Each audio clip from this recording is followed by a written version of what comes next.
I think that majority of the designers, they started out by copying the work of others. It's not by plagiarism or some sort of that, but the theory is that when you copy the work of others, it helps you to improve the skill sets that you need. I did the same thing as well. Basically, before starting a piece of work, I would get inspirations from others and turn it into my own. This works because it helps me to basically understand the design process. Every good design stems from other design as well. I can prove it to you. So let's say for a website like this is basically the Gumroad website, and I think it's pretty a good standard for its design in the market.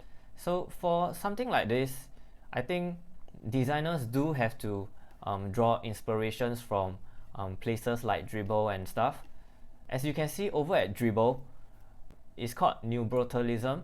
The concept of this is, I think, basically having bold colors.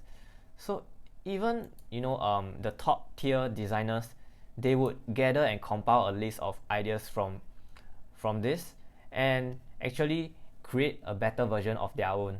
So don't be afraid to do that and steal other designs like an artist.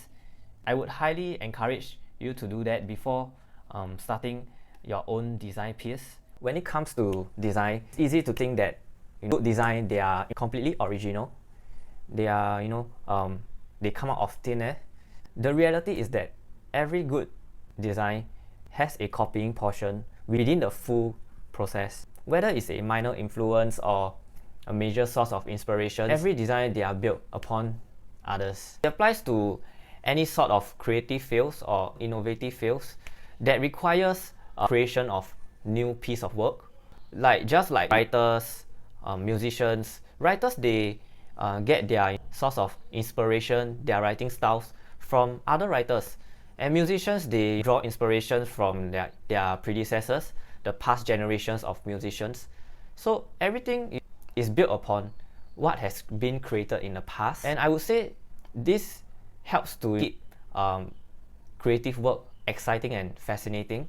These creative fields should also be evolving consistently. You shouldn't think that this theory limits creativity and such, because that isn't true. You should actually take this as like a common practice for any creatives out there, like designers. Use ideas as a starting point before we actually start doing the work. It's okay to have this theory incorporated in your creation process. Gathering of resources, basically copying letters by letters, colors by colors, just to get a hang of how creating is like. The goal is to be inspired, not just to see yourself as a design copycat. By incorporating this theory for our creation process or design process, we are able to push our boundaries further and create something that is truly unique to ourselves. So my advice is, whenever you are starting a new piece of work, do keep in mind that it's okay to take inspirations, take ideas from